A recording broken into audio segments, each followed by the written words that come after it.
பழங்குடி மக்களுக்கான நலத்திட்டங்கள் முறையாக கிடைக்க தமிழக அரசு நடவடிக்கை எடுக்க வேண்டும் என தென்னிந்திய தொல் பழங்குடி கூட்டமைப்பு வலியுறுத்தியுள்ளது. உலக பழங்குடியினர் தினத்தை முன்னிட்டு சென்னை எழும்பூரில் தென்னிந்திய தொல் பழங்குடி கூட்டமைப்பு சார்பில் கலை நிகழ்ச்சி மற்றும் பேரணி நடைபெற்றது. இதில் பங்கேற்ற இக்கூட்டமைப்பின் மாநில தலைவர் சரவணன் பழங்குடியின மக்களுக்கான நிதி உதவிகள் முறையாக வழங்கப்பட வேண்டும் என கேட்டுக்கொண்டார். பழங்குடியினருக்கான இடஒதுக்கீட்டில் உயர்வு, வீடு திட்ட மதிப்பீட்டு தொகையை உயர்த்துவது போன்ற கோரிக்கைகளையும் முன்வைத்தார்.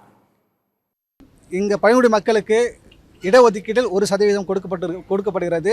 அதை 7% உயர்த்த வேண்டும். மேலும் மிர்சா முண்டா சிலையை தமிழகத்தில் சென்னை அல்லது மதுரை இந்த 2 பகுதியில் ஏதேனும் ஒரு பகுதியில் நிறுவ வேண்டும்.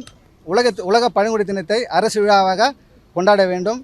அரசு வழங்குகின்ற நலத்திட்டங்களை இன்னும் அதிகப்படுத்தி அம்மக்களை சென்றடைய வேண்டும். மேலும் இம்மக்களுக்கு கொடுக்கப்படுகின்ற இலவச வீட்டுமன பட்டா முதலிய இடங்களில் அந்த பகுதியில் வசிக்கின்ற அதே இடத்தில் அந்த மக்களுக்கு கொடுக்கப்பட வேண்டும்.